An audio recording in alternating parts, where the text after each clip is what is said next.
Radhe Radhe. Hello everyone.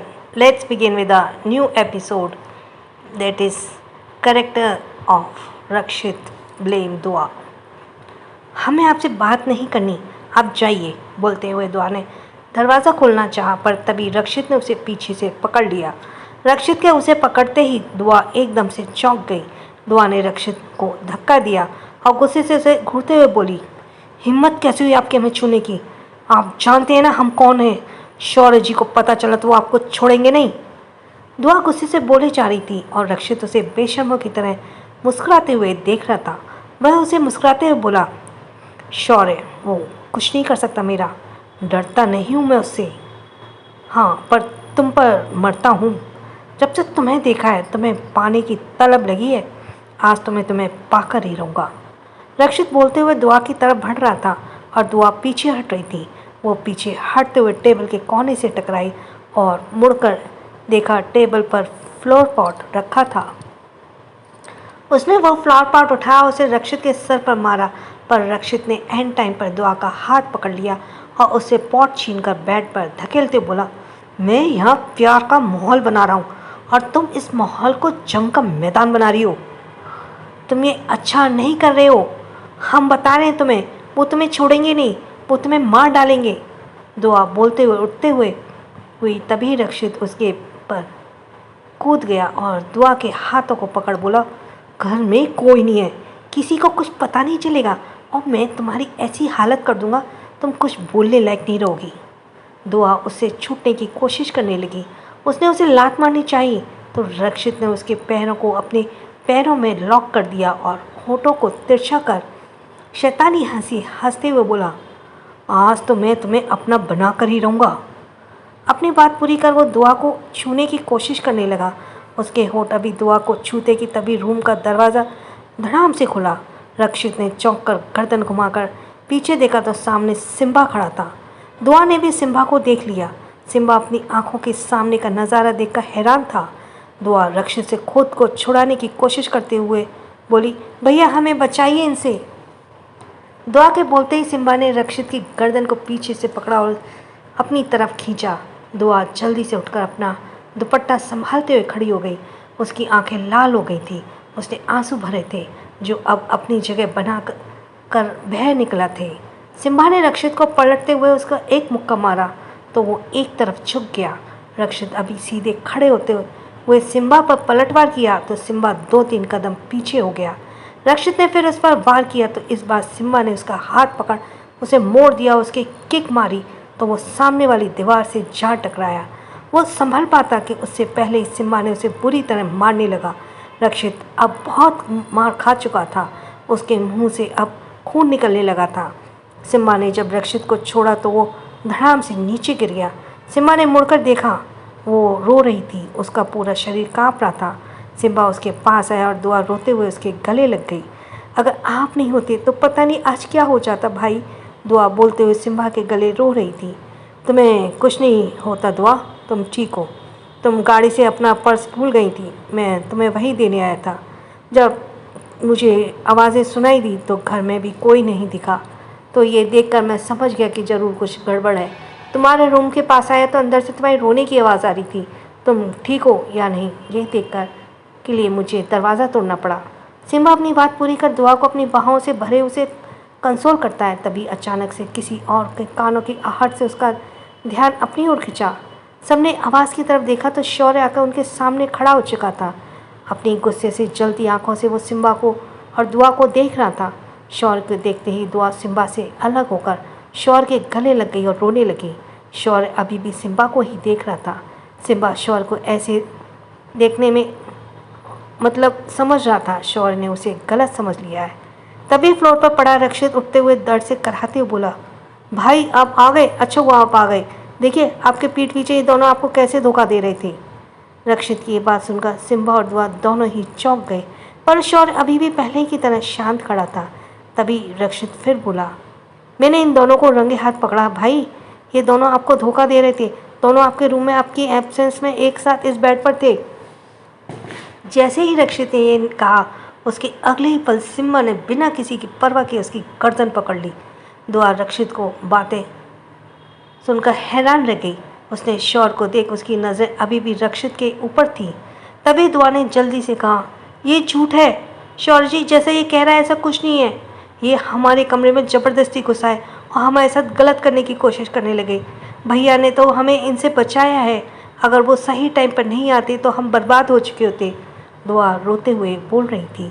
तभी रक्षित दुआ की बात काटकर घुटी घुटी आवाज़ में बोला, नहीं भाई, ये दोनों झूठ बोल रहे, दोनों आपको धोखा दे रहे थे और जब मैंने उन्हें देख लिया तो आपको बताने की धमकी दे तो ये दोनों मुझे मारने लगे और बोले वे सारे इल्ज़ाम मेरे ऊपर डाल देंगे।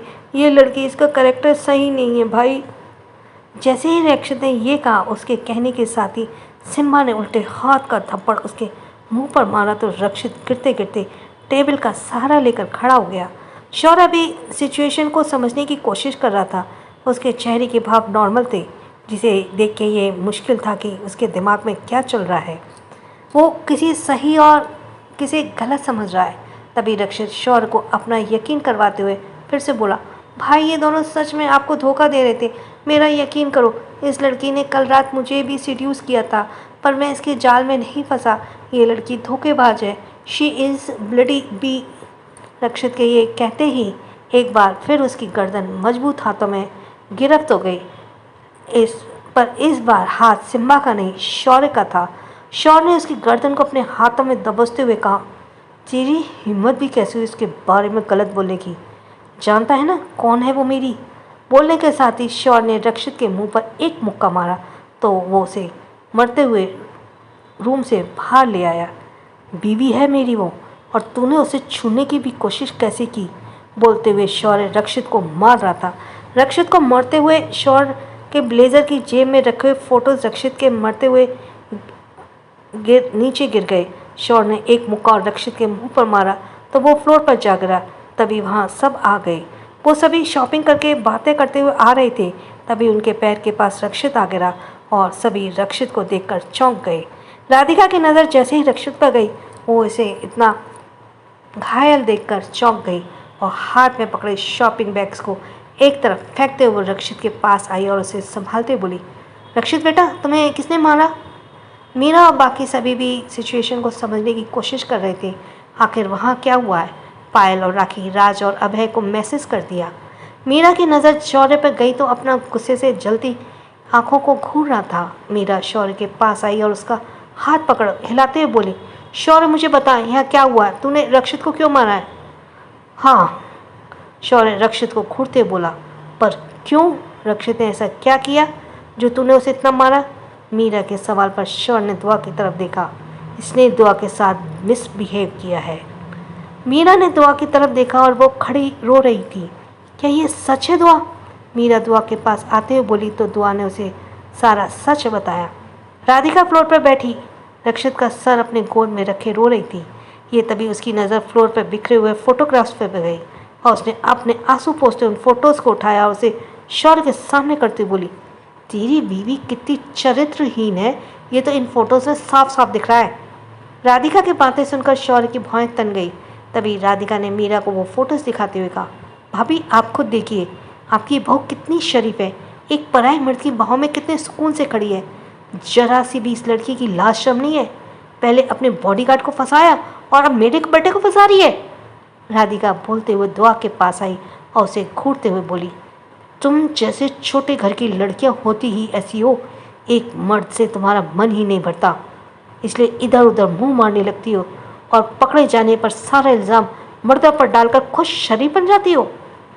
दुआ राधिका की बातें सुनकर हैरान थी। उसे समझ नहीं आ रहा था कि वो अपनी सफाई में क्या कहे। उसने खाली नज़रों से शौर्य की तरफ देखा जो खामोश खड़ा था। क्या शौर्य को अब उस पर विश्वास नहीं रहा?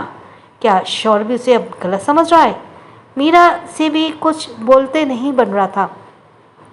वहाँ की सिचुएशन कुछ और कहानी बता रहे थे और वो फोटोज़ भी कुछ और ही कहानी बता रहे थे। आयशा, पायल, चित्रा और राखी चारों ने एक दूसरे को देखा। उन्हें दुआ पर यकीन था। वे सब दुआ के पास आकर खड़ी हो गई। दुआ ने मीरा की तरफ देखा और बोली, नहीं माँ, ये झूठ है, ये सच नहीं है, हम पर इल्ज़ाम लगाया जा रहा है, हम ऐसे नहीं हैं माँ, प्लीज़ हमारा यकीन करो। बोलते हुए दुआ ने अपने दोनों हाथ मीरा के सामने जोड़ दिए। तभी शौर्य ने उसका हाथ पकड़ नीचे करते हुए कहा, तुम्हें किसी से कुछ कहने की ज़रूरत नहीं है, मुझे तुम पर यकीन है। मेरी दुआ ऐसा नहीं है। शौर्य की यह बात दुआ को खुशी से भर गई थी। उसकी भीगी आंखें खुशियों से चमकी थी। तभी राधिका सिसकती हुई बोली, शौर्य, तू अभी इसे 2 कौड़ी की लड़की का साथ दे रहा है, जिसके ना बाप का पता है ना खानदान का। तभी राधिका खिसिया कर बोली, शौर्य, तू अभी इस 2 कौड़ी की लड़की का साथ दे रहा है, जिसके ना बाप का पता है ना खानदान का। जब माँ शादी से पहले प्रेग्नेंट हो गई तो ऐसी चरित्र और इनकी बेटी कैसी होगी? उसी की तरह चरित्रहीन ही तो होगी। So let's to be continued. अब क्या करेगा शौर्य? क्या दुआ के चरित्र पर उठी उंगली को वो तोड़ देगा ये, या देगा दुआ का साथ? अब कैसे खुद को बेगुनाह साबित करेगी दुआ? So that is 169।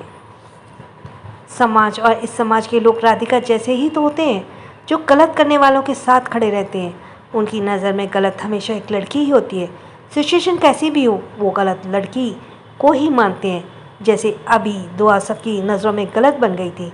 कोई भी उसके रिश्ते को समझने की कोशिश नहीं कर रहा था। राधिका के मुंह से निकले एक एक जहरीले शब्द दुआ को घायल कर रहे थे।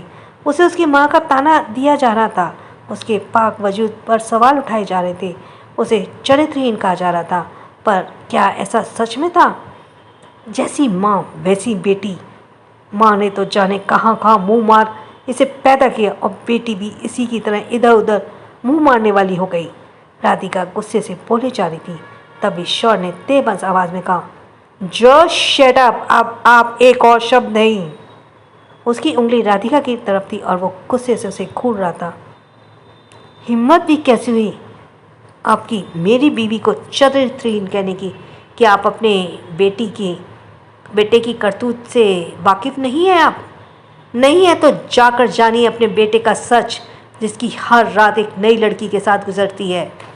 तभी राधिका चिल्लाते हुए बीच में बोली, शौर्य, तुम मेरे बेटे पर इल्ज़ाम लगा रहे हो। तुम इस 2 कौड़ी की लड़की को लिए। एक सेकंड, मेरी बीवी से तमीज़ से पेश आइए, और आगे से इसे 2 कौड़ी की कहा तो मुझे 1 सेकंड नहीं लगा आपको यहाँ से बाहर निकालने में। शौर्य राधिका को बीच में रोकते हुए उसके सामने चुटकी बजाते हुए बोला।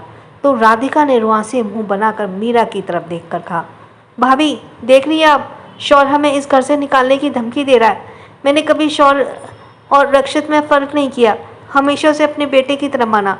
भाभी, इसे हम पर नहीं, इस लड़की पर भरोसा है, जिसके ना खून का पता है ना खानदान का। मीरा कुछ बोलने को हुई, तभी शौर्य ने कहा, माँ कुछ नहीं जानती इसके बारे में। इसने ना जाने कितनी ही लड़कियों का साथ ऐसा किया है, और अब तक मैं चुप था तो सिर्फ आपकी वजह से। पर इसने आज दुआ पर अपनी गंदी नज़र डालकर अपनी मौत को बुलाया है, और मैं आज इसे नहीं छोड़ूंगा। शौर्य बोलते हुए रक्षित के पास आया, उसे कॉलर से पकड़ उठाकर मारने को हुआ। तभी उसका हाथ किसी ने बीच में ही रोक दिया। शौर्य ने उस तरफ देखा तो अथर्व उसका हाथ पकड़े हुए खड़ा था। ये तू क्या कर रहा है? रक्षित को तू मार क्यों रहा है? अथर्व ने सवाल किया तो शौर्य उसका हाथ झटक फिर से रक्षित को मारने को हुआ, पर तभी अथर्व ने फिर उसे रोक लिया। तभी रमन ने तेज़ आवाज़ में कहा, ये सब क्या हो रहा है यहाँ? सब शांत हो गए और उसकी तरफ देखने लगे। राधिका रोते हुए रमन के पास गई और उसे दुआ और सिम्बा के फोटोग्राफ्स दिखाते बोली, ये देखिए आप, इस लड़की की करतूत, और अब ये लड़की हमारे बेटे पर इल्ज़ाम लगा रही है। उसने उसके साथ ज़बरदस्ती करने की कोशिश की है। अब वहाँ राज, अभय, विशाल और अनमय चारों आ गए थे और सिचुएशन को समझने की कोशिश करने लगे। रमन फोटोज़ लेकर शौर्य के पास आया, उसे दिखाते हुए बोला, अगर तुम्हें अपनी बीवी की बातों पर इतना ही भरोसा है तो उससे इस तस्वीर के बारे में क्यों नहीं पूछती? वो क्या कर रही है इस तस्वीर में अपने बॉडीगार्ड के साथ? रमन ने कहा तो शौर्य ने अपने हाथ से तस्वीर लेकर कहा, इस तस्वीर में दिख रही कहानी को आप लोग अपने मन से किसी भी दिशा में मोड़ दें, पर एक बात अच्छे से समझ लें, मेरी बीवी सही है और मैं उस पर भरोसा करता हूँ। कोई भी तस्वीर, कोई भी इल्ज़ाम मुझे उसके खिलाफ नहीं कर सकता। सिचुएशन कैसी भी हो, मैं हमेशा उसके साथ खड़ा रहूँगा। शौर्य की बात सुनकर दुआ खुशी से भर गई थी। वो प्राउडली शौर्य को देख रही थी। बाकी सब भी शौर्य की इस बात पर खुश हुए थे। तभी शौर्य राधिका की तरफ मुड़ा और उसे देखते हुए बोला, आपके अकॉर्डिंग दुआ ने रक्षित पर इल्ज़ाम लगाया, तो जरा बताइए आखिर रक्षित में ऐसा क्या है जो दुआ मुझे छोड़कर उसके पास जाएगी? क्या वो मुझसे ज़्यादा हैंडसम है या मुझसे ज़्यादा पैसा है उसके पास? शौर्य की बात सुनकर राधिका खामोश हो गई। उसके पास शौर्य की बातों का कोई जवाब नहीं था। तो बताइए, मेरी बीवी ने मुझे धोखा दिया किस बेसिस पर? शौर्य सबकी तरफ देखते हुए बोला। तो रमन उसकी बातों पर बोला, ये तुम उसी से पूछो ना। चलो ये सब छोड़ो, अब मुझे इस तस्वीर की कहानी समझाओ। ऐसी सिचुएशन आई ही क्यों कि तुम्हारी बीवी अपने बॉडीगार्ड के इतने करीब चली गई? शौर्य रमन की बात पर मुस्कुराया और दुआ को सामने आने का इशारा किया। दुआ उसके सामने आकर खड़ी हो गई। शौर्य ने उसके कंधे पर हाथ रखा, उसे प्यार से कहा, डरो मत, मुझे तुम पर भरोसा है। तुम इस फोटोज़ का सच नहीं बताओ। शौर्य की बात पर दुआ ने अपने आंसू पोंछे और लंबी सांस लेकर बोली, जब आपने इन्हें हमारा बॉडीगार्ड बनाया, हमें पसंद नहीं आया। हम पर कोई नज़र रखे पर जिस पर ये हमारा ख्याल रखने लगे थे, हमें इनमें हमारे भाई अमन की झलक दिखने लगी थी। तभी हम इन्हें भाई कहने लगे थे। ये भी हमें छोटी बहन की तरह ही मानते थे। और ये फ़ोटोज़ तब की है, शायद जिस दिन हमारी शादी हो रही थी। दुआ ने फ़ोटोज़ देखते हुए कहा। हमने भैया से पूछा था हम कैसे लग रहे हैं दुल्हन के जोड़े में, तो उन्होंने हमारी तारीफ़ की थी और हमारे आने वाले भविष्य के लिए हमें दुआएं दी थी। पर हम नहीं जानते थे उस पल को कोई कैप्चर कर रहा है। उसने फिर आंखों से बहते आंसू साफ किए और दूसरी तरफ दिखाते हुए बोला, आपको याद है शौर्य जी, हमें उस दिन पहुंचने में काफ़ी देर हो गई थी। दरअसल उस दिन हम पर अटैक हुआ था और हमें उस दिन भी बचाने वाले भैया ही थे। अगर उस दिन उन्होंने हमें बचाया नहीं होता तो शायद हम आज यहाँ आपके सबके बीच नहीं होते। आप परेशान ना हो जाएं, इसलिए उस दिन हमने आपसे झूठ कहा था। दुआ बोलकर चुप हो गई तो उसकी बात सुनकर सब हैरान रह गए। शौर्य भी ये सच नहीं जानता था। उसने रमन की तरफ देखकर कहा, अब क्या कहेंगे आप? रमन शौर्य की बात सुनकर खामोश रहा, पर राधिका वो बेफरते हुए बोली, मैं नहीं मानती इस मनगढ़ंत कहानी को। ये लड़की कुछ भी कहेगी और हम सब उसकी बातों पर विश्वास कर लेंगे? नहीं, ये झूठ है, ये लड़की झूठ बोल रही है। तभी राज ने बीच में ही कहा, दुआ झूठ नहीं बोल रही, वो सच बोल रही है। दुआ ने जो भी रक्षित के बारे में कहा वो सब सच है। राज को बीच में बोलते देख सब उसे हैरानी से देखने लगे।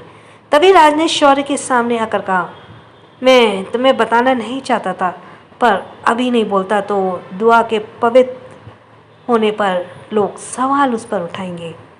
तो कहना क्या चाहता है, साफ साफ बोल, शौर्य ने कहा।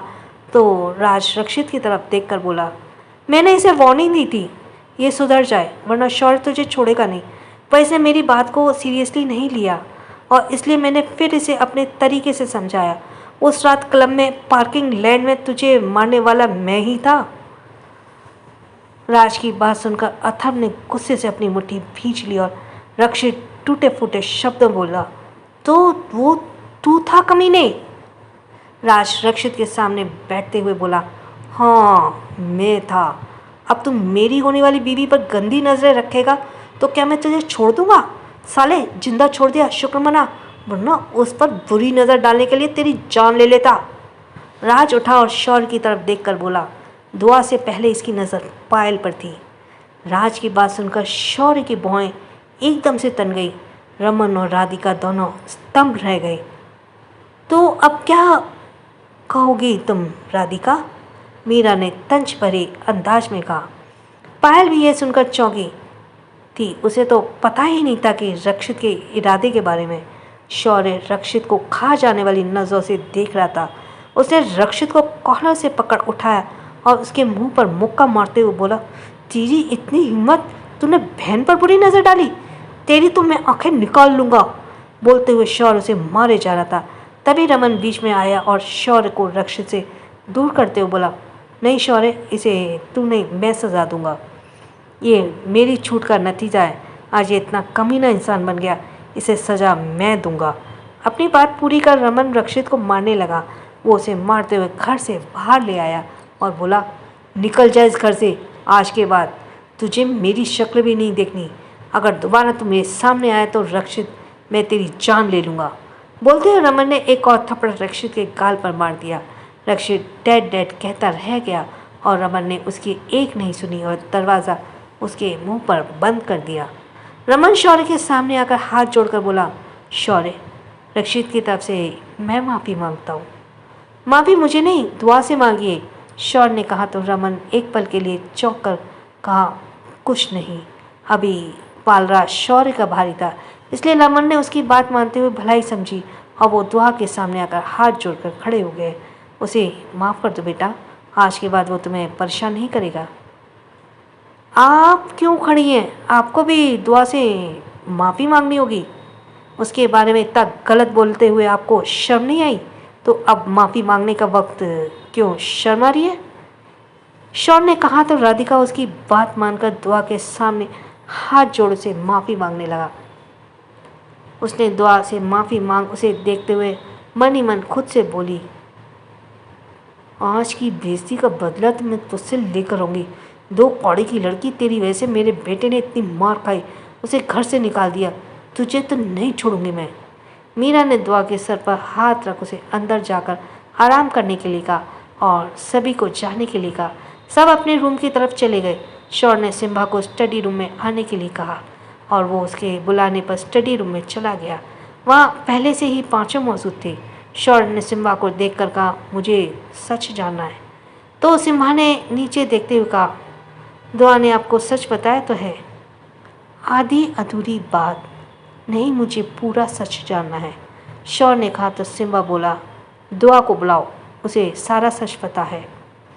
सिम्बा की बातें सुनकर शौर्य से घूरने लगा। तभी दुआ वहाँ खुद आ गई। हम बताते हैं आपको उस दिन एक्चुअली में क्या हुआ था। सो आज के एपिसोड छोटे हैं। So let's go for the next episode 170 past and truth. हम बताते हैं आपको उस दिन एक्चुअली में क्या हुआ था, दुआ ने अंदर आते हुए कहा। उसकी आवाज़ सुनकर वो सभी दुआ की तरफ देखने लगे। दुआ आकर शौर्य के सामने बैठ गई और बोली, सच बताने से पहले हम आपसे कुछ जानना चाहते हैं शौर्य जी। दुआ की बात सुनकर शौर्य की भौहें तन गई और उसने दुआ की आंखों में देखते हुए कहा, क्या जानना चाहती हो? उस रात जब आपका एक्सीडेंट हुआ था, क्या आपका एक्सीडेंट होने से पहले आपकी गाड़ी से किसी और का एक्सीडेंट हुआ था? दुआ की बात सुनकर शौर्य की भौहें सिकुड़ गई। वो एकटक दुआ के चेहरे को देखने लगा। राज, अभय और बाकी सभी शौर्य को देखने लगे। तभी शौर्य ने दुआ की आंखों में देखते हुए कहा, नहीं। शौर्य के बोलते ही सिम्बा गुस्से से बोला, झूठ बोल रहे हैं दुआ, ये झूठ बोल रहा है, इसकी बात पर भरोसा मत करो। सिम्बा की बातें सुनकर शौर्य से घूमने लगा और बाकी सब हैरानी से सिम्बा को देखने लगे। तभी दुआ ने कहा, भैया हम बात कर रहे हैं ना, और हम पर भरोसा रखिए। हमने आपसे वादे से पलटेंगे नहीं। अपनी बात पूरी कर दुआ ने शौर्य की तरफ देखा और उसे देखते हुए बोली, भैया का कहना है कि उस रात आपकी गाड़ी से एक लड़की का एक्सीडेंट हुआ था। क्या? राज चौंक कर बोला, फिर सिम्बा की तरफ देखते हुए बोला, वो लड़की तुम्हारी क्या लगती थी? सिम्बा राज से पूछने पर उसकी तरफ देखते हुए बोला, वो मेरी छोटी बहन थी। शौर्य ने दुआ की तरफ देखा और बोला, मेरी कार के ब्रेक फेल थे, पर इसके बावजूद भी मैंने किसी का एक्सीडेंट नहीं किया। हाँ, एक लड़की जरूर उस रात मेरी कार के सामने आई थी, पर मैंने उसका एक्सीडेंट नहीं किया। सही टाइम पे मैंने स्टीयरिंग मोड़ दिया था और साइड से निकल गया। शौर्य की बात सुनकर दुआ सोचने लगी। उसने सिम्बा की तरफ देख कहा, आपको कैसे पता चला कि आपकी बहन का एक्सीडेंट शौर्य जी की कार से हुआ है? दुआ के पूछने पर सिम्बा शौर्य को घूरते हुए बोला, सीसीटीवी कैमरे में शौर्य की कार कैप्चर हुई थी। शौर्य ने सिम्बा की तरफ देख कहा, क्या तुम्हारे पास अभी वो फुटेज है? हाँ, वो मेरे पास ही है। मुझे फुटेज देखनी है, पर उससे पहले मुझे जानना है शादी वाले दिन हुआ क्या था। शौर्य सिम्बा की तरफ देखकर बोला। सिम्बा ने एक नज़र दुआ को देखा। दुआ ने पलकें झपकाकर उसे बोलने का इशारा किया, मुझे जब पता चला मेरी बहन का एक्सीडेंट तुमने किया है और एक्सीडेंट के बाद तुम उसे मरने के लिए छोड़कर चले गए, तब से मैंने तुम्हारे बदला लेना चाहता था, पर तुम तक पहुंचना मेरे लिए नामुमकिन था। मगर मेरी कोशिश करनी नहीं छोड़ी। और मेरी इसी कोशिश में मुझे एक ऐसे आदमी से मिलवाया जो तुमसे बहुत नफरत करता था।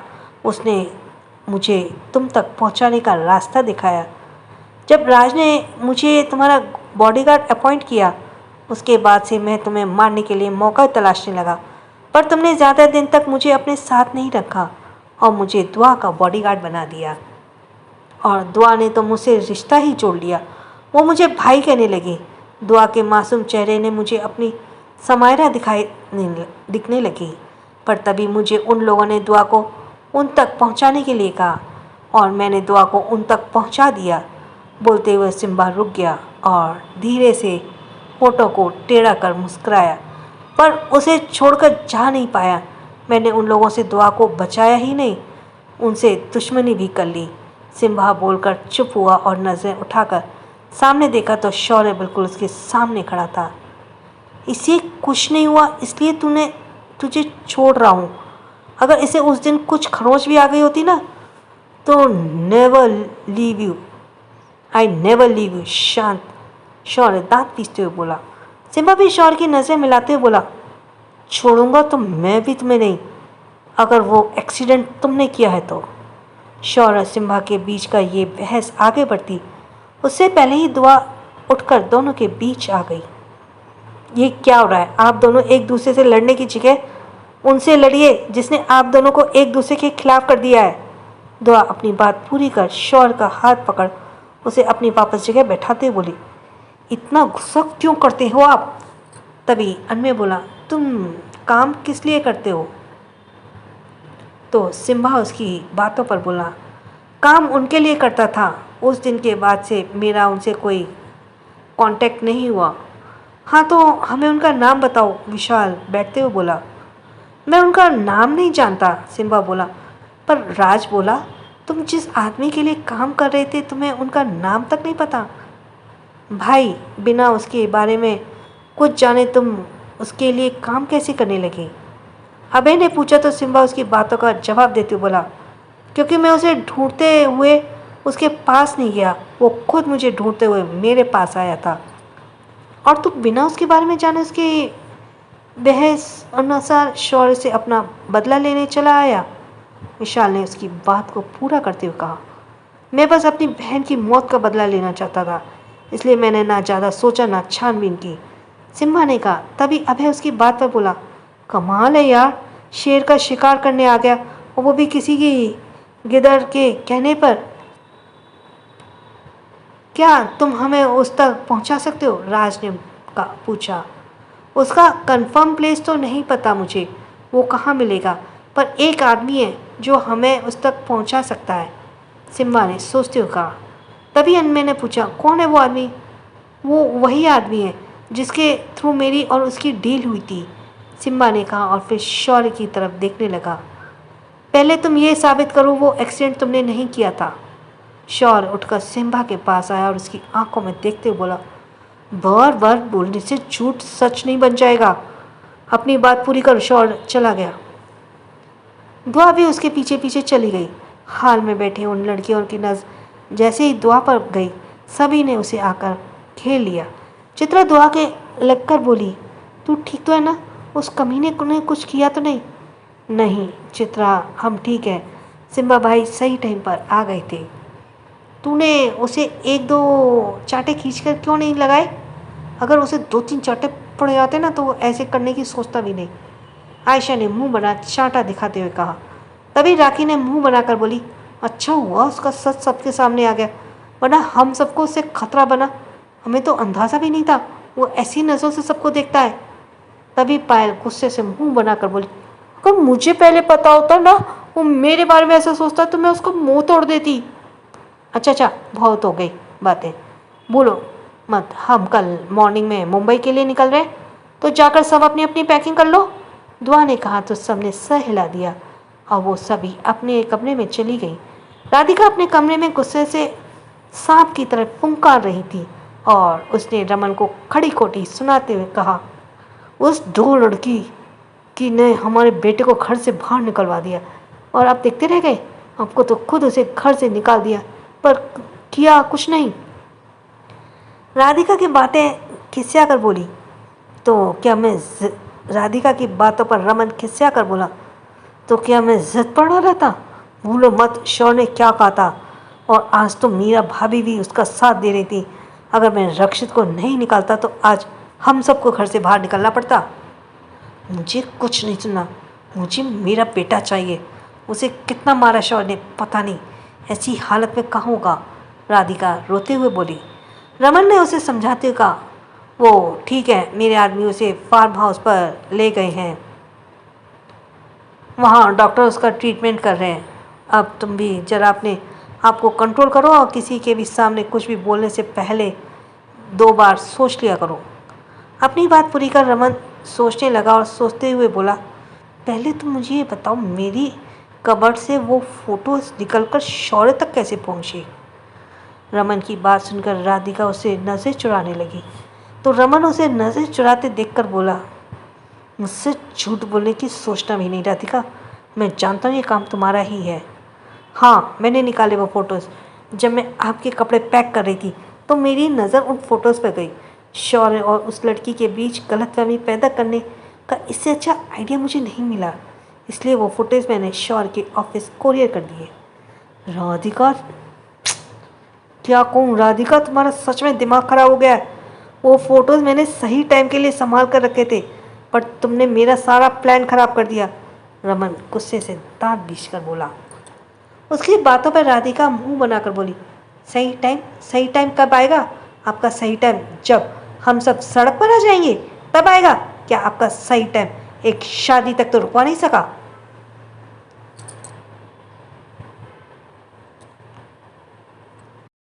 एक शादी तक तो रुकवा नहीं सका? तुम्हें क्या लगता है मैंने उसकी शादी रोकने की कोशिश नहीं की? पर मुझे उसने एंड टाइम पर धोखा दे दिया और खुद बचाकर ले गया उसे। अब मैं सब पहले उसे ही ख़त्म करूँगा और शौर्य से निपटूंगा। रमन की बात पर राधिका आंखों को छोटा कर बोली, किसकी बात कर रहे हैं आप? कौन आपके लिए काम कर रहा था?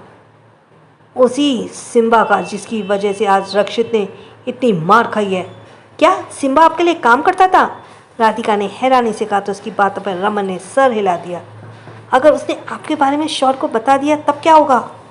वो मेरा नाम तक नहीं जानता। रमन होठों को तिरछा कर मुस्कुराते हुए कहा।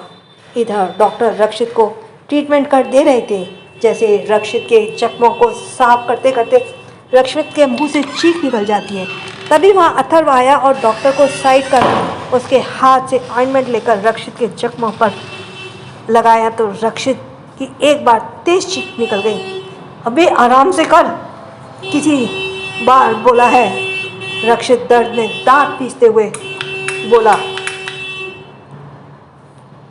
अबे आराम से कर, कितनी बार बोलूँ मैं तुझसे? दांत पीसते हुए गुस्से से बोला। अगर तूने भी आराम से और दिमाग से काम लिया होता तो आज तेरी हालत ना होती। अथर्व की आवाज़ सुनकर रक्षित पलटते बोला, भाई आप? बोला था ना तुझे उस लड़की से दूर रहना। तुझे उसे क्या ऐसी वैसी लड़की समझ रखा था जो चला गया? उसका फ़ायदा उठाने? कभी शौर्य को तूने किसी और लड़की के साथ देखा नहीं ना? वो पहली ऐसी लड़की थी जिसके साथ शौर्य रिलेशनशिप में रहा ही नहीं, बल्कि शौर्य भी, और तू चला गया उसकी ही बीवी का फ़ायदा उठाने। अक्ल तेरी क्या घास चरने गई थी? अथर्व ने रक्षित के सर पर मारते हुए कहा। तो रक्षित दर्द से बोला, हाँ भाई मत मारो, लगती है। तुझे तो मैं और मारता, पर तू पहले से इतना मर चुका है। मैं मारूंगा तो मर ही जाएगा। अब कुछ दिन तक यहीं रहना, शौर्य की नज़रों से मत आना, मैं तब तक कुछ सोचता हूँ। अथर्व ने कहा तो रक्षित उसकी बातों पर बोला, हाँ भाई सोचो सोचो, मेरे लिए भी सोचना। बहुत मारा है साले ने, और उस राज को छोड़ना मत। साले ने पार्किंग में मुंह ढककर मारा था मुझे।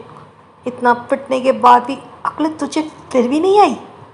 सॉरी भाई, आगे से आपसे पूछे बिना कुछ नहीं करूँगा। पैलेस में धुआं रूम में आई तो शौर्य बालकनी में था। वह उसके पीछे जाकर खड़ी हो गई और शौर्य के पीछे से ही अपनी बाहों में भर लिया। To be continued. क्या शौर्य रमन की चालों का पता चला पाएगा? क्या करेगा अथर्व? क्या शौर्य अपनी बेगुनाही प्रूव कर पाएगा? सो हम ये सुनेंगे नेक्स्ट एपिसोड में। Thanks for listening. छोटों को प्यार, बड़ों को सम्मान। राधे राधे।